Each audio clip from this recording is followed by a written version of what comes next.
Everyone asks, why me? Why was I targeted for organized harassment or gang stalking?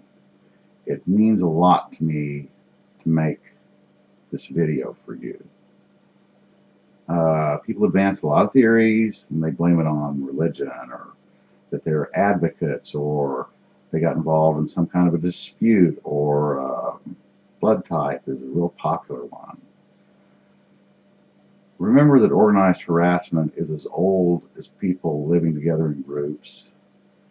In the modern era, it has a history that goes back really 50, 60 years to create the situation we have now. In the early 70s, Daniel Ellsberg broke into the FBI office and absconded with some documents because he wanted to get evidence that the U.S. had gotten involved in Vietnam on the basis of lies. That's one thing you should take away from Daniel Ellsberg. He got that documentation, and he also found documentation that said that war protesters' claims that they were being followed and were suffering gang stalking were true claims. People didn't want to believe that stuff happened, but it was happening, and he got that on paper. After April of 1995, when the Alfred Murrah Federal Building was destroyed in Oklahoma City, the Counterterrorism Institute emerged as something that was important to this phenomenon. Then after 9/11, George W. Bush made a speech saying the U.S. would pursue terrorists and give them no quarter and make sure they had no money. He went on to say the whole world is a battlefield and all people are enemy combatants. A lot of people didn't realize that their civil liberties had just been revoked. I was not one of them. 2006, Congress passed the Military Commissions Act of 2006 that eviscerated habeas corpus and posse comitatus. It didn't eliminate them. They aren't gone. It just chose to ignore them. So your right to a speedy trial and the idea that the military wouldn't be used in police actions against civilians was pretty much just set aside. I severely criticized this law on a blog with 2 short posts, but I gave him pretty much the most severe critique that anyone gave. And I was excommunicated among alternative political writers. Then, one by one, these new news aggregator websites were absorbed and taken over by elitist interests, and one by one, I was prohibited from writing comments in them. I'm not talking about posting articles. I'm talking about just writing in the comments section. Until finally, I mean, even now, under my old pseudonym, I can't do it. In 2013, ActivistPost.com ran an article that was widely republished that specified 72 types of individuals who are likely to become terrorists. Now, this is an example of some of them: conservatives, libertarians, evangelical Christians, gun owners, those opposed to illegal immigration, opposed to abortion, globalism, communism, the United Nations, and the New World Order. Opposed to the New World Order? Oh, well, you terrorist. Those who believe in conspiracy theories. Anyone who complains about bias or has patriotic or anti-UN bumper stickers. If you're anti-nuclear, you might be a potential terrorist. If you're a returning veteran, give me a break. You believe in the right to bear arms. You endorse the Second Amendment, you terrorist. You oppose the federal income tax. You supported Ron Paul, Chuck Baldwin, or Bob Barr for president. You stockpile ammunition. And how much is that? You suddenly acquired weapons. Well, 1 minute you have one where the minute before you didn't. That's how it always happens, right? You oppose Agenda 21. Oh no, you terrorist. You dread FEMA camps. Well, you know, if you didn't want to be put in a cage, you're probably a traitor and a terrorist. As you can see, this is a ridiculous list. It's 72 items. Most of them are linked to the documents that they rely upon to draw that conclusion. And there's some ridiculous documents. Okay? That list has been widely expanded to include anyone using a cell phone, making notes, or having their hands in their pockets observed in public. Liberals. So you got conservatives. If you're conservative or liberal, you're a potential terrorist. Any sovereign citizen, that's the one that I like. It could be anybody. Yeah, you're definitely going to become a terrorist. If you belong to a militia or patriot group. Also, anyone designated an enemy of the state. And my previous video dealt with that subject. There's a strain of cannabis indica named enemy of the state, but weed is not a potential terrorist.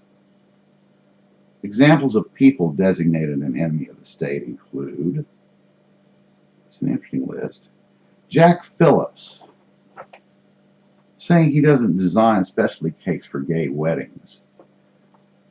That's Jack Phillips of the Masterpiece Cake Shop in Lakewood, Colorado. That issue is going to go before the Supreme Court. It's scheduled December 5th of 2017. It'll be interesting to see how they rule. You're also an enemy of the state if you were a Jew in Nazi Germany. If you are Bradley/Chelsea Manning. Edward Snowden. These are people who are engaged, the law says, engaged in hostilities against the United States. If you're a human rights group member opposing large commercial development project, any journalist writing a news story, I am designated because my father and stepmother knew David Sid, who could do it, and they all thought it would be funny. You can tell that makes me dangerous. My favorite reason that a person is targeted is for no particular reason except that you're alive and have a name. So you see, it could be just about anybody. You're selected at random, my darlings, all right? It's not your fault. I'm going to make that point again so that hopefully you'll go away from this getting that out of it. The programs are about numbers of targets and program participants because the more targets, the more players, the more money is allocated. The more time the program persists, the more money is paid to the program. The main customers are governments and corporations because they have the money. But, I mean, if you've got the money, you can hire this service. And a lot of private individuals provide the service, and public individuals provide the service. 70% of the Department of Homeland Security's budget goes to private security contractors who do two things primarily. Enter fake law enforcement intelligence into the global criminal database network and conduct gang stalking programs. This work has no oversight. And the programs last a lifetime, unless a person is removed for some reason, which happens almost never. People who have a little money in a bank account are targeted, robbed and methodically disassembled, crippled, and killed. Killing the target is the object of these programs. So if you're targeted, they do plan to kill you. They're very casual about it. If they've been in any length of time, they've killed a large number of people. But keeping the target alive creates more revenue unless it becomes prudent to eliminate the target, or the target's body can be acquired for sale of body parts in illegal trade. In China, people are in the street demonstrating against the practice of having live body part donors, and the donation kills the donor. So this is a bigger problem than I thought it was, and the news doesn't want to report it. Federal law enforcement makes arrests all over the country for people engaged in this illegal trade, and they're big arrests with hundreds of people round up. Selection of targets is not based on empirical data, but on personal bias, presumption, poorly conceived vulnerability assessments, and predictions pulled from thin air. There's a link to a report about START in the description. This is study about terrorism. The number of people placed on the enemies list and terrorist watch lists is classified, as is the information in criminal database files, which can't be divulged to targets without authorization under federal law. Well, who gives this authorization? And if someone is telling me something about my criminal database file, what am I going to do? Call 911? No. I'm going to say thank you, and that will be the end of it. 8 million Americans were thought to be watch listed in 2008. Well, that was 9 years ago.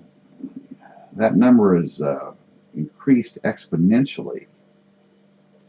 An ACLU report describing watch listing and the Classified Criminal Database Network is linked down in the description. If you're unfortunate enough to be declared an enemy of the state, in addition to being watch listed, or if not watch listed, you are no longer subject to civil or public law. You are stripped of the law's protection. You're subject to military law. That means you can be arrested for no reason, held indefinitely without charges, a lawyer or court date, tortured and killed, and the state has full authority to seize your assets, or anyone can steal your assets without legal consequences. You can be executed without charges or a trial, or anyone can murder you and evade prosecution. You can't hire a lawyer for any purpose, which is where I am now. I can't hire a lawyer for any purpose. You also find it difficult getting professional services, doctors, accountants, man. They don't want to work for you. They're told they don't have to help you. State agencies won't help me. Nobody will help me. The Liberty Preservation Act is a model law enacted in California, Michigan, and Virginia, and introduced in Georgia. It prohibits the state from engaging in indefinite detention without charges. That is, eviscerating habeas corpus. And in the description, there's a link to that. You can read that. You should be an advocate for the enactment of the Liberty Preservation Act in your state. Private security contractors charge large fees for activities that break the law of every state. They have prosecutorial immunity and are tax exempt. These provisions destroy the virtue and integrity of even the most stalwart individual and turn them into monsters and killers, mass murderers, hired assassins. Major provisions of this Nazi-inspired concept are found in NDAA, the National Defense Authorization Act, which is a little bit misunderstood these days. It has for 60 years funded all things military. It's revised and reenacted each year to fund Department of Defense. Many people think that NDAA just revokes your civil liberties, but it funds all the military. It's a voluminous law. So some of the myths regarding NDAA include, and this is the 2012 law. This is when it started to become controversial about taking out habeas corpus and posse comitatus. 2012 NDAA doesn't apply to American citizens. That's a myth. It does. 2012 NDAA suspends habeas corpus. It doesn't suspend it. It just ignores it. 2012 NDAA violates posse comitatus. No, just ignores it. 2012 NDAA is not unconstitutional until the Supreme Court says so. No, it's unconstitutional on its face. 2012 NDAA only codifies the authorized use of military force. No. It's not the president's fault. It's not Congress's fault. Yes, it is their fault. They can say no to this, but no, they sign it. The 2012 NDAA is an executive order. No, it's an enacted law. It's in place. The entire NDAA authorized the application of the law of war, military detention. No. Judge Forrest's September 2012 injunction blocking the detention of provisions is still in effect. No. Indefinite detention is the main problem with 2012 NDAA. No, it has other problems in it. And incidentally, the 2018 version allows for the induction of women should the draft be reinstated. The president has this power, but we won't use it. Well, he will, and he does, and his proxies who are supposed to report to him and don't, they also use it. Section 1021E protects American citizens from the 2012 NDAA. No, it doesn't. These provisions were marketed as things to be used against enemy combatants in foreign battlefields, but clicking different tick boxes on the forms, you can use it against anyone. Sections 1021 and 1022 expired since indefinite detention isn't in the 2013 NDAA. Well, it's been in there ever since, and nothing's expired, and it's still in there. So, call, go visit, write your state representatives and ask them to enact the Liberty Preservation Act. The 2013 Louis Gohmert Amendment, Section 1033, fixed the problems with the 2012 NDAA. No, it's a myth. 1031 and 1032 don't exist in the 2012 NDAA, so the detention provision was removed before it became law. That's a myth. The end of hostilities is the end date. So detainment is not indefinite. That's not right. They can hold you forever. And believe me, a lot of people who've been put in jail without charges, they don't know why they are there, have hanged themselves. COINTELPRO and organized harassment programs operate virtually without oversight. After dealing with a federal finance fraud criminal case and dealing with FBI and talking with my local fusion center, I came to question where these programs are connected. And if they work outside the law and Constitution, they have a symbiotic relationship with shadow government, and more precisely, CIA deep state. CIA agent turned whistleblower Kevin Shipp's great video is linked in the description. Tell me if you think my socio-political model is correct. Let's have a little fun, shall we? Because when you talk about gang stalking, how he got picked out, and it's just nothing but carloads and barrels of fun. Okay? Okay, so we got socio-political flowchart. Whoops. You can see that. You can see that or not. Didn't really show. Anyway, socio-political flowchart. You gotta use a darker color. Show up a little better, maybe. Maybe. Okay. Alright. Down here at the bottom, got we the people, which we'll call your peeps. Okay. That's us. Now, above that, you got city and state government.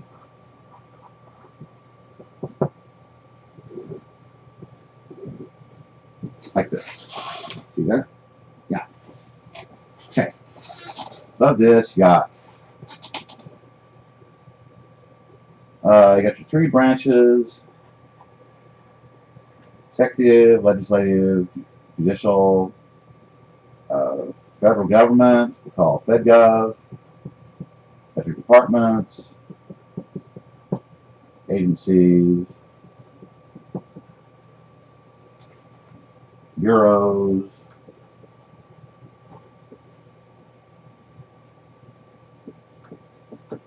and so forth. We call that et al.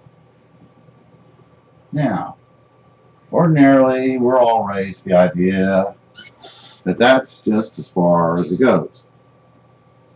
And that when you get to FedGov, you're at the very top. But what Kevin Shipp seems to be saying is, above that, you got shadow government.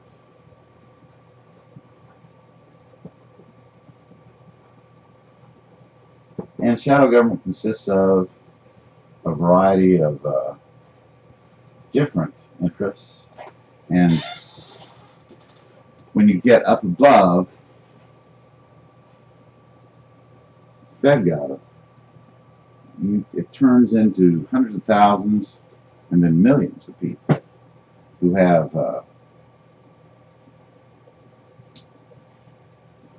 they have access to classified information, and we don't know who they are, and we don't know what they're doing. All right? But then you've got this little thing up here that turns out to be the top of the chart. CIA Deep State. And there you have it. There's your peeps. City state government, federal government, shadow government, CIA Deep State. CIA Deep State runs the world, right? Well, so they tell me. And in my opinion, these programs are plugged in to CIA Deep State so that you can't get at it. They didn't invent this, but they're probably the only ones who can kill it. And in my opinion, they own this monster, and they can darn sure well kill it. Or, you know, what's going to happen to us? We don't have much of a future as what? Organized harassment is illegal. Extrajudicial punishment, torture, stealing, murder are wrong, immoral, illegal, even for real terrorists. The ACLU report makes an interesting point. If you have information and evidence that the person committed a crime, and a prosecutor can make charges, you get a warrant, you pick them up. Otherwise, leave them alone. Don't follow them around and destroy their lives. And whatever you do, don't forget. Being targeted, being in a stalking program is 0% your fault. 0% your fault.